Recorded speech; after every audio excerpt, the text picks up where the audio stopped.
أحلى مسا على أحلى متابعين، إن شاء الله يا رب تكونوا بألف خير. رمضان كريم وتنعاد عليكم بالصحة والسلامة. رح أطبخ لكم اليوم شيخ المحشي أو الأبلمة على طريقتي، طريقة كتير سهلة وما بتاخد كتير وقت. يلا نبلش طبخ.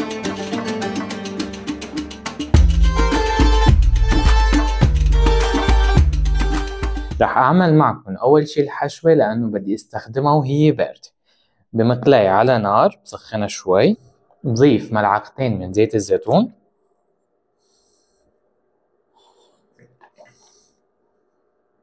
وأول ما زيت الزيتون يسخن رح حط معه عود من القرفة، 3 حبات من الهيل، ورقتين غار. قلبهم تقليبة صغيرة، وأول ما يحمى الزيت وتطلع ريحة البهارات بنزل فوقهم ب 500 ل 600 جرام من اللحمة المفرومة اللي فيها شوية دهن مثل ما انتم شايفين.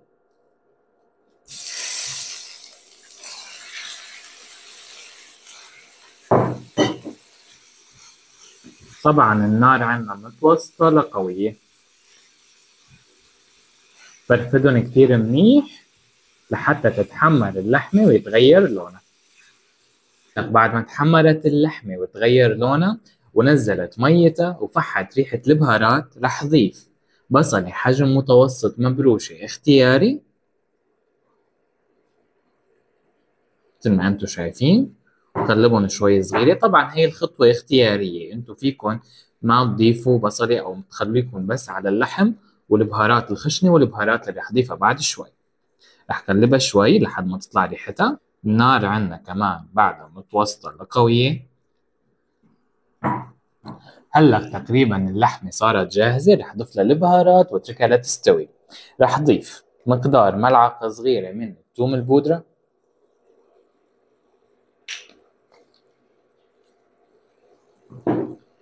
بصل بودرة كمان مقدار ملعقة صغيرة،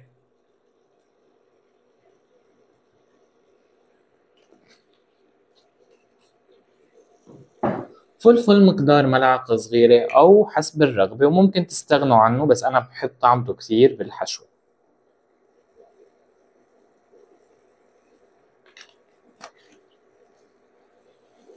بابريكا كمان ملعقة صغيرة،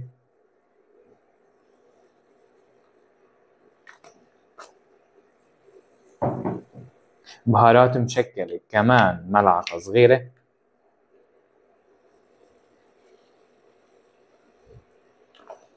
أي بهار مش موجود عندكم فيكم تستغنوا عنه، لكن أهم شيء تضيفوا له فلفل أسود والبهارات المشكلة وشوية كزبرة، وما ننسى أكيد الملح حسب الرغبة. رح ضيف كزبرة يابسة نصف ملعقة صغيرة،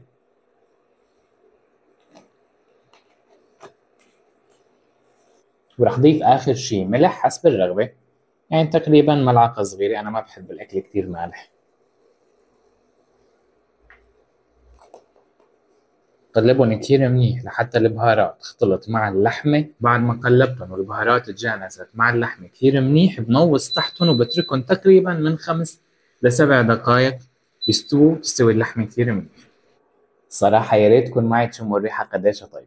هلا مثل ما انتم شايفين استوت معي اللحمة 100%. قبل ما اطفي النار تحت رح اتأكد انه هي استوت، لانه لازم تكون مستوية 100% قبل ما احشي فيها الكوسايات. رح اطفي النار تحتها بعد ما اتأكد انه هي استوت. رح انزل فوقها بربع كوب من الصنوبر المحمص مثل ما انتم شايفين. اذا مش موجود عندكم فيكم تستغنوا عن هاي الخطوة.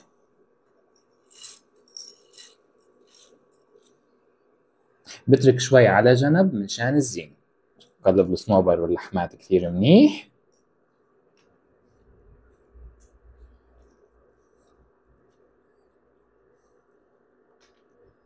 بعد ما استوت اللحمة وقلبتها كثير منيح مع الصنوبرات رح احطها على جنب حتى تبرد تماما. بكون بهذه الأثناء جهزت الكوسايات.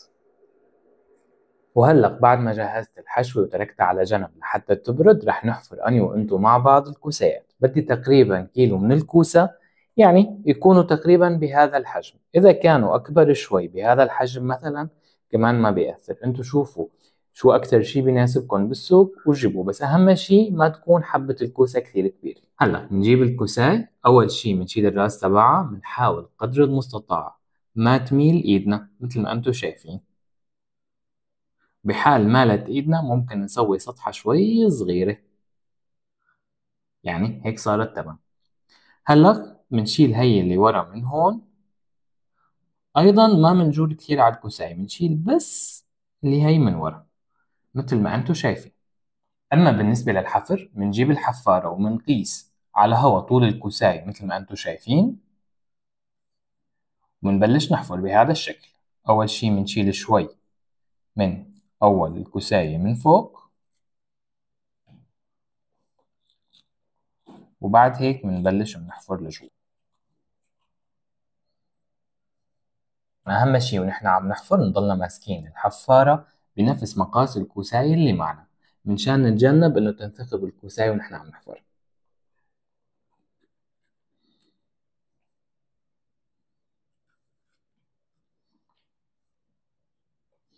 طبعا بنحفر لحد ما نوصل للسماكة اللي نحن بدنا إياها. في ناس بتحب شيخ المحشي شوي سميك، أنا شخصيا بحب الصراحة الكوساية تكون رقيقة مثل ما أنتم شايفين.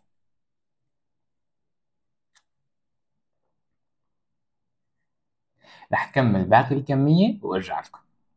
حفرت كل كمية الكوسة اللي عندي ورح نحشيها مع بعض. قبل ما بلش حشي رح شيل البهارات الخشنة اللي حطيتها بالحشوة.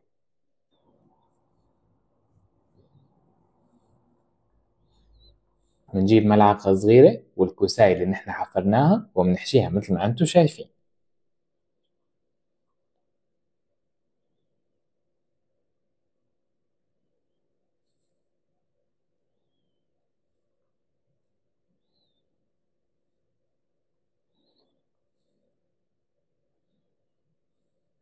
بالقبلمة أو شيخ المحشي لازم أحشي الكوساية كثير منيح، لأنه الحشوة اللي جواتها ما فيها رز، فهي بس لحمة، فهي مش رح تنفش، فلهيك بحشيها وبدعمها منيح. بكبسهم للحشوات مثل ما أنتم شايفين، وبتأكد إنه الكوساية انحشت كثير منيح. يعني هيك كثير منيح قبل آخر الكوساية بشوي. ورح كمل كل الكمية وارجع لكم. رح أقلي الكوسايات بزيت متوسط مش غزير. رح حميه بالأول على نار قوية، بعد ما يحمى معي الزيت كثير منيح رح أهديه على نار متوسطة وأقلي فيه الكوسايات، وبنزل بقسم من الكوسايات فيه.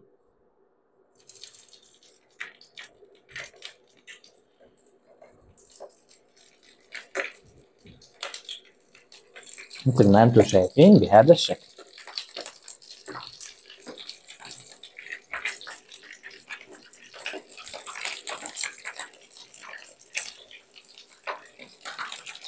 فقدهم كل شوي لأتأكد إنهم ما احترقوا معي. بعد ما تحمروا وأخذوا لون ذهبي بسيط مثل ما أنتم شايفين رح شيلهم على جنب وحطهم على المصفى.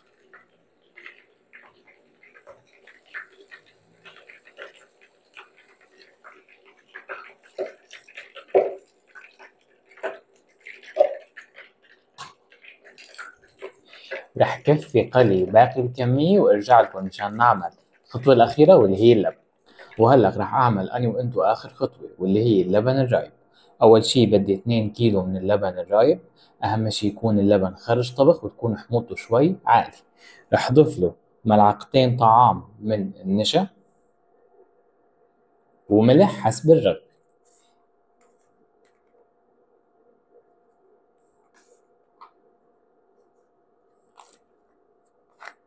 رح حرك اللبن والنشا والملح على البارد كثير منيح لحتى تختفي عندي كل التكتلات. بحال كان اللبن عندكم سميك ممكن تخففوه بشوية مي حسب الرغبة لتوصل للقوام اللي انتو بدكن اياه.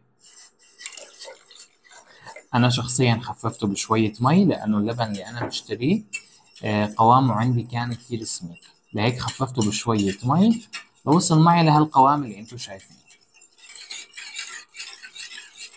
بدهم بعد شوية مي تخفيف. ايوه، وهذا هو القوام المطلوب. قبل ما اشغل النار تحتهم رح اضيف البهارات الخشنة واللي هن فلفل، هيل، عود قرفة، ورقتين غار.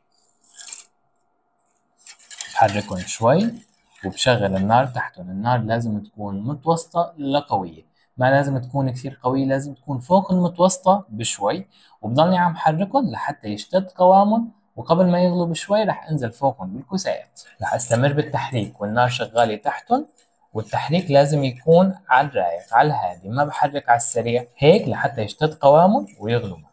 بلش اللبن يغلي معنا، رح هدي النار تحته وسقط فيه الكوسايات واتركهم يغلوا من 5 ل7 دقائق.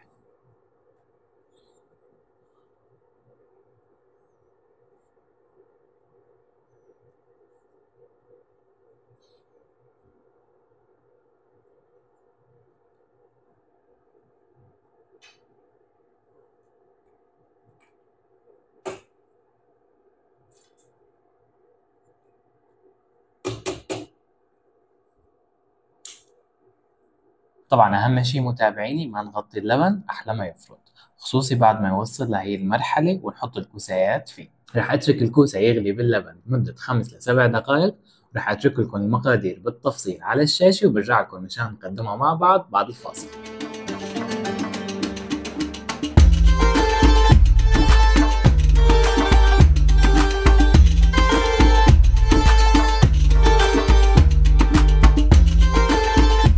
وهيك صارت اكلتنا جاهزة، رح اقدم لكم اياها، ان شاء الله يا رب تكون عجبتكم، ولا تنسوا تحطوا لي لايك وتعملوا لي سبسكرايب وتفعلوا زر الجرس.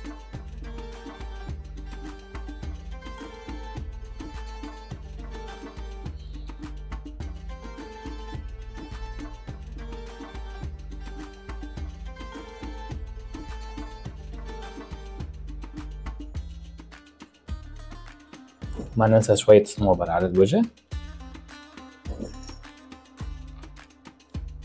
وهيك صارت اكلتنا جاهزة. صحة وهنا.